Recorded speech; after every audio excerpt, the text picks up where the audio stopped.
Hi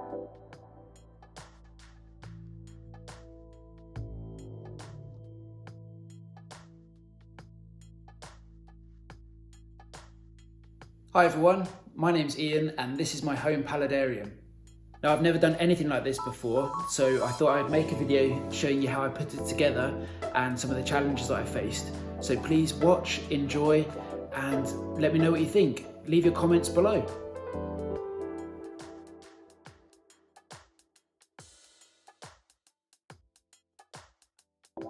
I'm joined by my beautiful assistant this evening, and she's going to help me decorate this backboard. We're using a bit of expanding foam. We're going to sort of remodel the background. We're going to put in some flower pots for the planting, and a few twigs and a bit of cork bark, and yeah, we're going to have a bit of fun with that. See how we get on.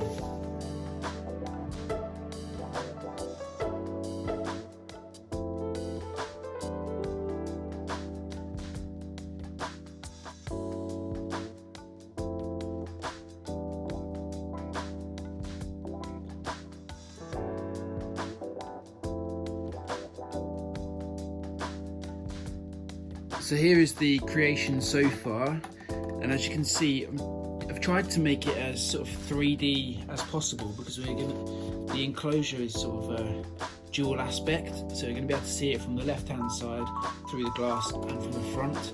And then I'm going to actually put some tree fern panels on the right hand side, so that side will be opaque. So yeah, just tried to sort of add a couple of different levels to this hardscape. The expanding foam has all dried now, so I'm going to start sort of carving into that, and you can see we've added a fair number of different flower pots. We've got the cork flats in the background as well, so that we can pin different things to those and allow different things to grow up them. Yeah, so I'm going to start sort of carving into it now, hopefully making it look a little bit more aesthetically pleasing.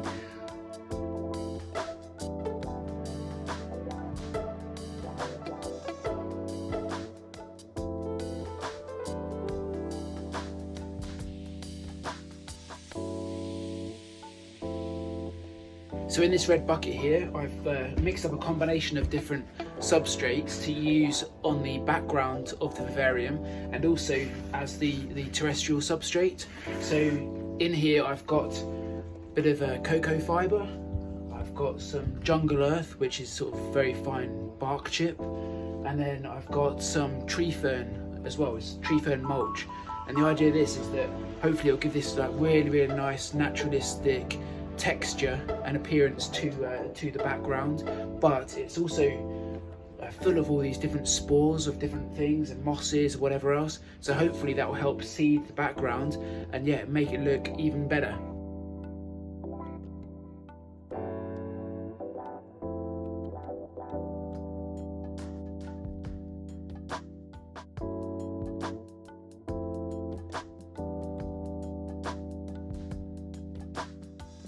I've put the background in now, and as you can see, I think it looks pretty good. There's a few bits and areas where you can see a bit of glue, or you can see some of the foam underneath, but we'll patch those up, and hopefully once it's planted and all those mosses and whatever else start to come through, yeah, any defects will be less obvious. So we've come to the fun bit, and I'm going to start putting some live plants into the terrarium. So I bought some devil's ivy, different types here.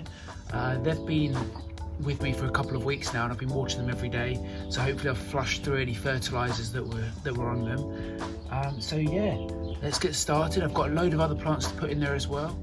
There we have it. The first plant is in, but I've just realized that I've made a schoolboy error and I forgot to do a job that I meant to do, which was to just drill some drainage holes into each of these little flower pots so that actually the water that collects in them can drain and stuff just doesn't go manky and gross in there. So yeah, I'm going to get on with that next.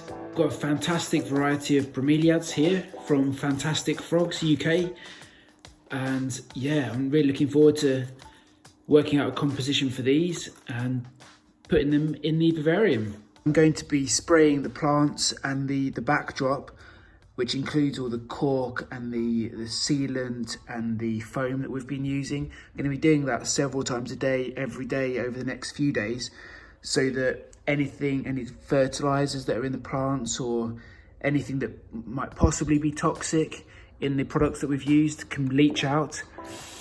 It's also going to be a good opportunity to check that the bottom of this thing is waterproof before we start playing around with the aquarium part of this paludarium.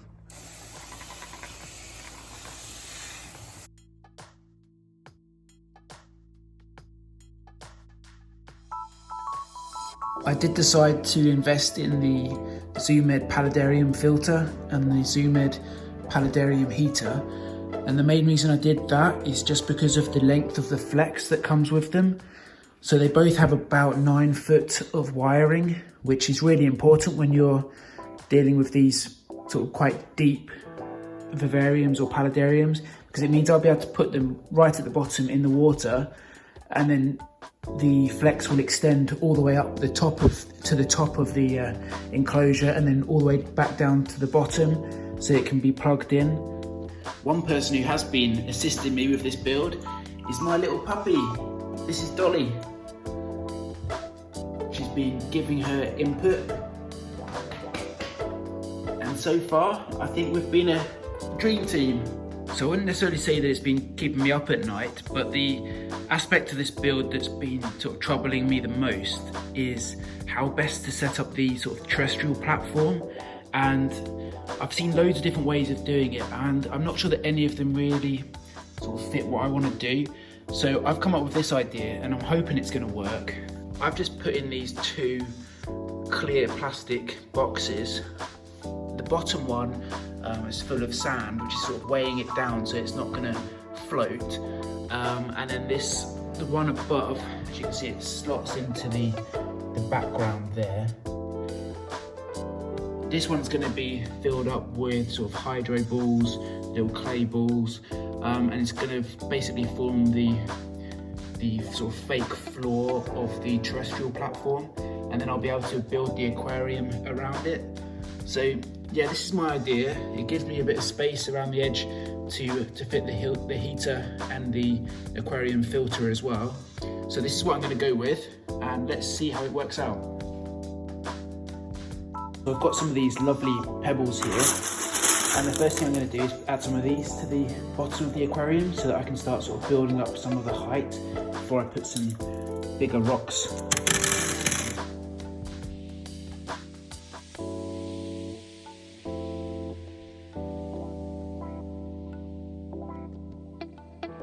So I've put this first layer of pebbles in, and if you look really closely you'll be able to see that I've placed some of the offcuts from the backdrop, like this thick polystyrene, just on the floor here, and that's to help spread the weight of these heavy rocks. And I think I love these rocks. I think they're going to look great when fish are sort of swimming by past them. I've also managed to find this lovely bit of spiderwood, which I've put in the bottom here, and it just helps connect the sort of watery aquatic part to the terrestrial part higher up, and I think that looks fantastic.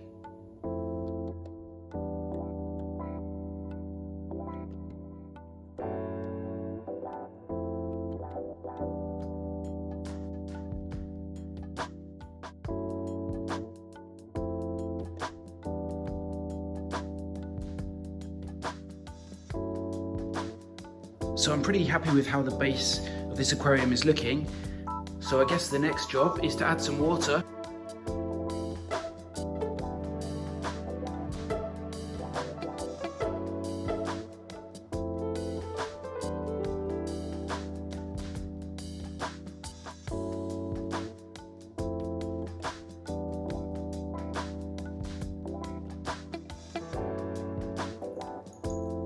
I should add that I've dechlorinated the water and I've added some nitrifying bacteria to the water to just get the filters going and start cycling. Water filter and the heater are working great, and I've tucked those down into the corner of the aquarium. And to cover them and hide them, I've got this lovely bit of cork which I've filled with some sphagnum moss and this beautiful big bromeliad from Fantastic Frogs UK. And yeah, I'm going to pop that there in the corner. There we go. So that hides the heater and the filter, and I can easily remove that if I need to get to either of those things.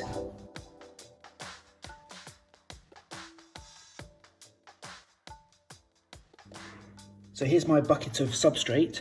We've got a mixture of coconut fibre and tree fern mulch, a little bit of bark.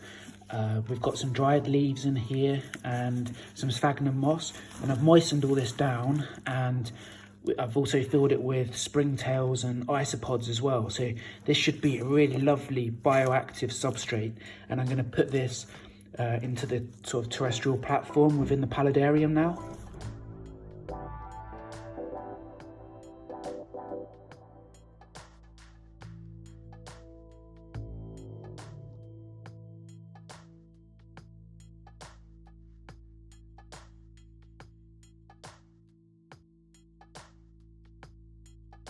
I've managed to get hold of some cuttings of these really stunning South American climbers.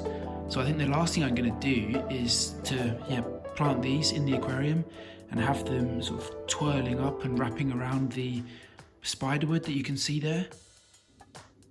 Well, I'm not sure where I left off with my last video, but this is this is pretty much the final setup.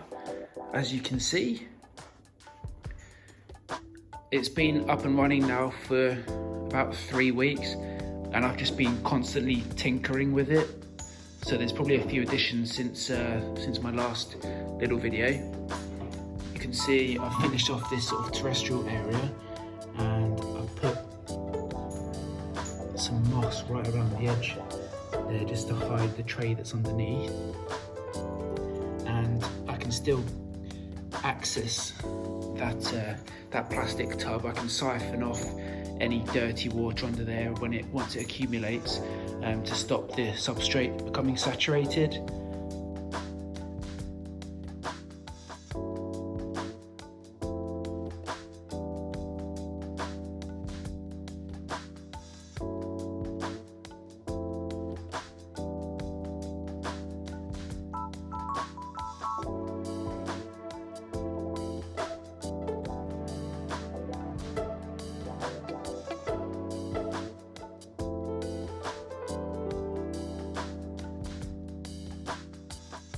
This is a really exciting moment. The aquarium has been running for a few weeks now, and all the parameters are looking great. So I've just got back from Premier Aquatics, and yeah, I've got some more fish to add to the tank. They're just acclimatizing at the moment, and shortly, yeah, we'll be releasing them. And then this guy, this is Barry. Barry's a male betta fish, and he's been in the aquarium for about 3 or 4 weeks now, and just sort of helping speed up the cycling process. So yeah, let's introduce them to the tank.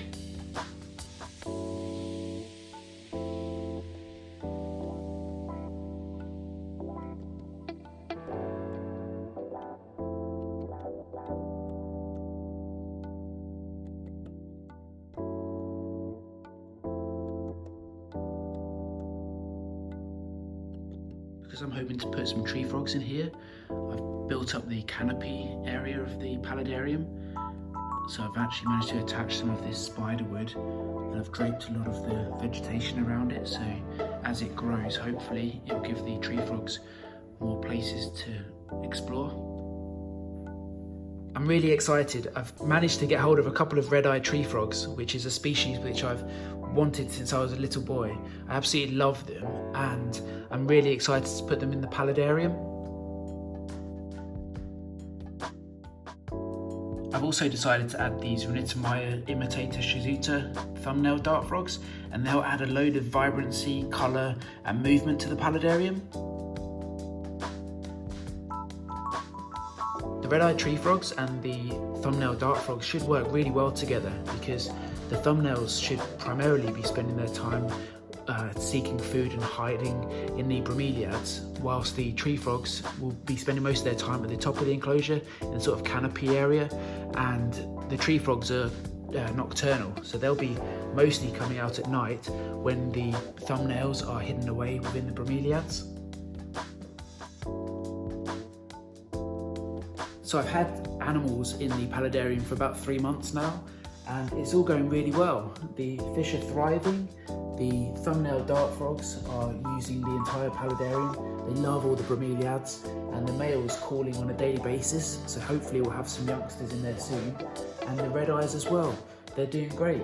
They're coming out at night, feeding all the crickets, and yeah, fingers crossed, hopefully things will carry on as they are. I must say a big thank you to Fantastic Frogs and to Premier Aquatics for all their help and advice setting up this paludarium and assisting me with getting the livestock, etc.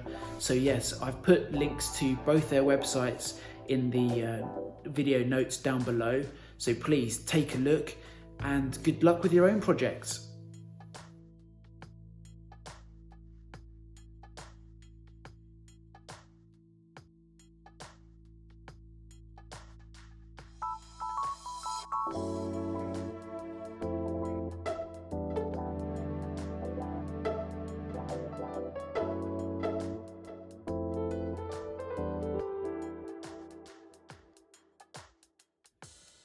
If you enjoyed this video, please like and share and leave your comments below.